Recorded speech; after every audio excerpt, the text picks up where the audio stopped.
मंगलवार को प्रदोष होने से इसे भौम प्रदोष व्रत कहते हैं। आज की वीडियो में आप सुनेंगे भौम प्रदोष व्रत की कथा एवं आरती। एक नगर में एक वृद्धा रहती थी। उसका एक ही पुत्र था। वृद्धा की हनुमान जी पर गहरी आस्था थी। वह प्रत्येक मंगलवार को नियम पूर्वक व्रत रखकर हनुमान जी की आराधना करती थी। एक बार हनुमान जी ने उसकी श्रद्धा की परीक्षा लेने की सोची। हनुमान जी साधु का वेश धारण कर वृद्धा के घर गए और पुकारने लगे, है कोई हनुमान भक्त जो हमारी इच्छा पूर्ण करे? यह पुकार सुनकर वह वृद्धा बाहर आई और बोली, आज्ञा महाराज। हनुमान जी वेशधारी साधु के रूप में बोले, मैं भूखा हूँ, भोजन करूँगा, तू थोड़ी जमीन लीप दे। तब वृद्धा दुविधा में पड़ गई। आखिर वह हाथ जोड़कर बोली, महाराज, लीपने और मिट्टी खोदने के अलावा आप कोई दूसरी आज्ञा दें, मैं अवश्य पूर्ण करूंगी। साधु ने 3 बार प्रतिज्ञा कराने के बाद कहा, तू अपने बेटे को बुला, मैं उसकी पीठ पर आग जलाकर भोजन बनाऊंगा। यह सुनकर वृद्धा घबरा गई, परंतु वह प्रतिज्ञाबद्ध थी। उसने अपने पुत्र को बुलाकर साधु के सुपुर्द कर दिया। वेशधारी साधु हनुमान जी ने वृद्धा के हाथों से ही उसके पुत्र को पेट के बल लिटवाया और उसकी पीठ पर आग जलवाई। आग जलाकर दुखी मन से वृद्धा अपने घर में चली गई।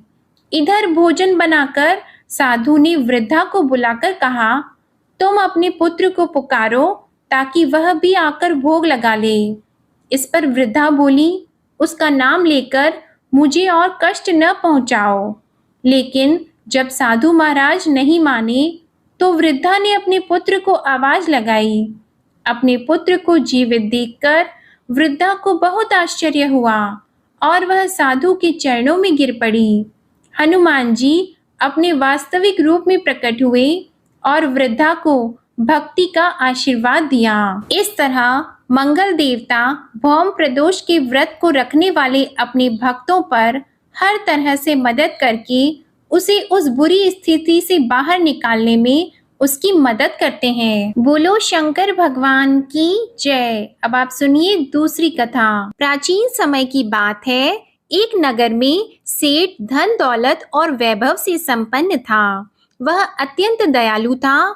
उसके यहाँ से कभी कोई भी खाली हाथ नहीं लौटता था। वह सभी को जी भरकर दान दक्षिणा देता था। लेकिन दूसरों को सुखी देखने वाले सेठ और उसकी पत्नी स्वयं काफी दुखी रहते थे।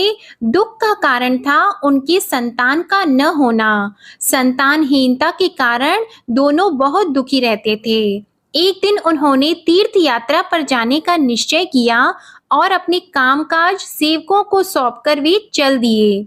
अभी वे नगर के बाहर ही निकले थे कि उन्हें एक विशाल वृक्ष के नीचे समाधि लगाए हुए एक तेजस्वी साधु दिखाई दिए। दोनों ने सोचा कि साधु महाराज से आशीर्वाद लेकर आगे की यात्रा शुरू की जाए। पति पत्नी दोनों समाधि लीन साधु के सामने हाथ जोड़कर बैठ गए और उनकी समाधि टूटने की प्रतीक्षा करने लगे।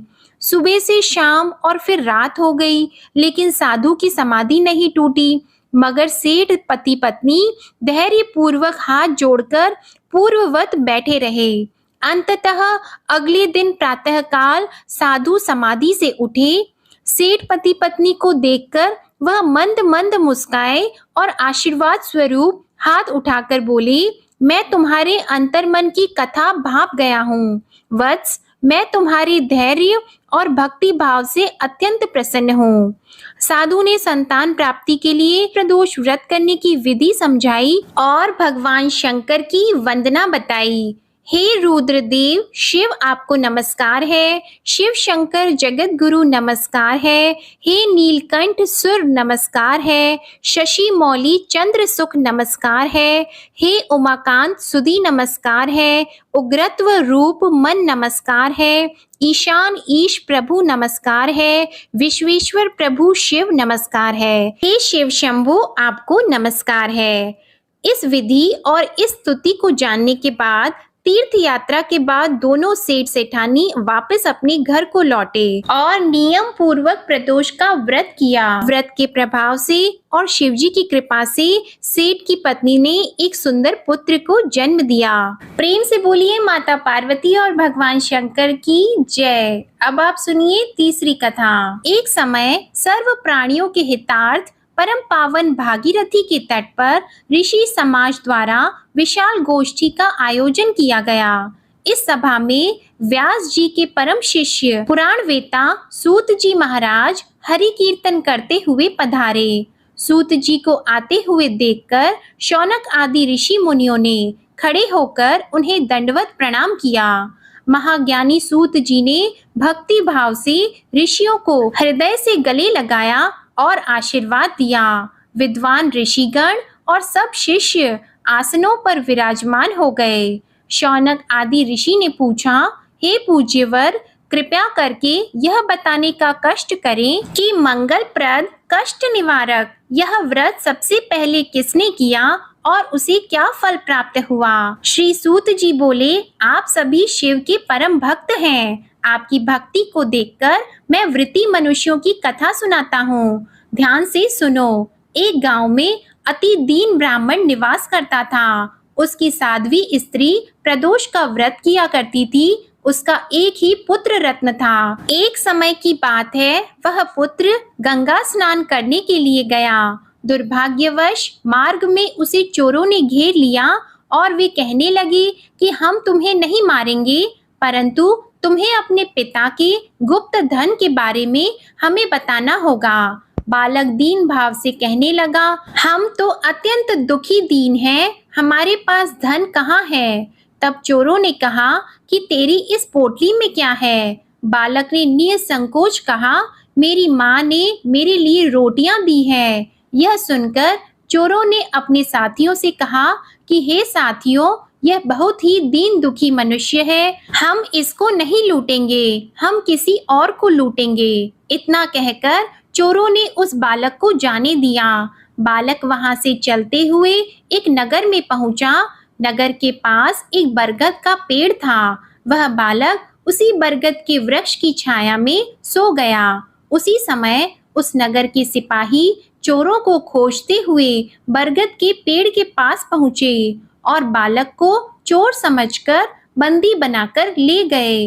राजा ने उसे कारावास में बंद करने का आदेश दिया। ब्राह्मणी का लड़का जब घर नहीं लौटा तब उसे अपने पुत्र की बड़ी चिंता हुई। अगले दिन प्रदोष का व्रत था। ब्राह्मणी ने प्रदोष व्रत किया और भगवान शंकर से मन ही मन अपने पुत्र की कुशलता की प्रार्थना करने लगी। भगवान शंकर ने उस ब्राह्मणी की प्रार्थना को स्वीकार कर लिया और उसी रात राजा को स्वप्न में दर्शन देकर आदेश दिया कि यह बालक चोर नहीं है, उसे प्रातःकाल छोड़ दें, अन्यथा तुम्हारा सारा राजपाट नष्ट हो जाएगा। प्रातःकाल राजा ने शिव भगवान की आज्ञा के अनुसार उस बालक को कारावास से मुक्त कर दिया। बालक ने अपनी सारी कहानी राजा को सुनाई। सारा वृत्तांत सुनकर राजा ने अपने सिपाहियों को उस बालक के घर भेजा और उसके माता पिता को राज दरबार में बुलाया। उसके माता पिता बहुत ही भयभीत हो गए। राजा ने उन्हें भयभीत देखकर कहा, आप भयभीत न हो, आपका बालक निर्दोष है। राजा ने ब्राह्मण को 5 गांव दान में दिए, जिससे कि वे सुखपूर्वक अपना जीवन व्यतीत कर सके। भगवान शिव की कृपा से ब्राह्मण परिवार आनंद से रहने लगा। इसलिए जो भी मनुष्य रवि प्रदोष का व्रत करता है वह प्रसन्न और निरोग होकर अपना पूर्ण जीवन सुखपूर्वक व्यतीत करता है। जय शिव शंकर। ओम नमः शिवाय। अब आप सुनिए भगवान गणेश की कथा, जिसे सुने बिना कोई भी व्रत कथा पूर्ण नहीं होती। एक साहूकार था, उसके घर रोज एक ब्राह्मणी रोटी लेने के लिए घर आती थी। घर के अंदर घुसते ही पोल के ऊपर गजानन जी का मंदिर था। वह गणेश जी को रोटी का एक कौर हमेशा भोग लगाती थी। बहुत दिन हो गए। गणेश जी महाराज ने कहा कि यह मुझे हमेशा भोजन करवाती है, मुझे इसे कोई ना कोई उपहार जरूर देना चाहिए। गणेश जी एक दिन उसके थाली में हीरे मोती भर देते हैं। ब्राह्मणी तो थाली लेकर अपने घर आ गई और साहूकार से रोटी लेने के लिए आना बंद हो गई। साहूकारनी ने उसे बुलावा भेजा कि बाई रोटी लेने के लिए क्यों नहीं आती हो। ब्राह्मणी ने कहा कि मुझ पर गणेश जी प्रसन्न हो गए, बहुत वर्ष तक रोटी लेने के लिए आ गई लेकिन अब नहीं आऊंगी। साहूकारनी मन में बहुत नाराज हुई और गणेश जी से कहा कि आप ब्राह्मणी के ऊपर प्रसन्न हुए परंतु मुझ पर प्रसन्न नहीं हुए। तब गणेश जी की मूर्ति हटाकर उसने बाहर फेंक दी।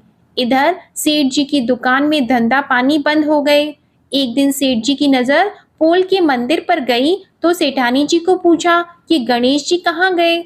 तो साहूकारनी ने कहा कि ऐसे गणेश जी का क्या करें जो ब्राह्मणी पर तो प्रसन्न हो गए लेकिन हमारे ऊपर प्रसन्न नहीं हुए, इस कारण मैंने तो गणेश जी को हटाकर फेंक दिया है। तब सेठ जी ने कहा कि यह तुमने क्या किया, मेरा तो व्यापार और धंधा चलना बंद हो गया है। गणेश जी तुमने कहाँ फेंके हैं, जल्दी बताओ, मैं उन्हें वापस लेकर आता हूँ। साहूकार जी वापस से गणेश जी को लेने के लिए गए तो गणेश जी इतने भारी हो गए कि वे उठे ही नहीं। साहूकार जी ने कहा कि मेरे से गलती हो गई है, आप मेरे घर पधारिए। गणेश जी तो और भी भारी होते गए और कहा कि मैं तो नहीं चलूंगा, पहले साहूकारनी को बुलाकर यहाँ लाओ और वह मुझसे माफी मांगेगी तो ही मैं चलूंगा। और गणेश जी ने कहा कि मुझे हमेशा सवा सेर का चूरमा करके भोजन कराओगे तो ही मैं चलूंगा। साहूकार साहूकारनी को लेकर आए और उससे माफी भी मंगवाई और सवा सेर का चूरमा चढ़ाने की हाँ भी भरी। तब साहूकार और साहूकारनी ने गणेश जी को वापस घर लाकर उन्हें पोल में बिठाया। ऐसा करने पर साहूकार का व्यापार फिर से चलने लगा। हे गणेश जी महाराज, जैसे साहूकार और साहूकारनी पर आप प्रसन्न हुए वैसे सभी पर प्रसन्न होना। बोलिए गणेश जी महाराज की जय। ओम नमः शिवाय। अब आप सुनिए प्रदोष व्रत की आरती। ओम जय शिव ओमकारा, प्रभु हर शिव ओमकारा, ब्रह्मा विष्णु सदा शिव, ब्रह्मा विष्णु सदा शिव, अर्धांगी धारा। ओम जय शिव ओमकारा, एकानन चतुरानन, पंचानन राजे, स्वामी पंचानन राजे, हंसासन गरुड़ासन, हंसासन गरुड़ासन, वृषवाहन साजे। ओम जय शिव ओमकारा, दो भुज चार चतुर्भुज, दस भुज अति सोहे, स्वामी दस भुज अति सोहे, त्रिगुण रूप निरखते, त्रिगुण रूप निरखते, त्रिभुवन जन मोहे। ओम जय शिव ओमकारा, अक्षमाला वनमाला, मुंडमाला धारी, स्वामी मुंडमाला धारी, त्रिपुरारी कंसारी, त्रिपुरारी कंसारी, करमाला धारी। ओम जय शिव ओमकारा, श्वेतांबर पीतांबर, बाघंबर अंगे, स्वामी बाघंबर अंगे, सनकादिक गरुणादिक, सनकादिक गरुणादिक, भूतादिक संगे।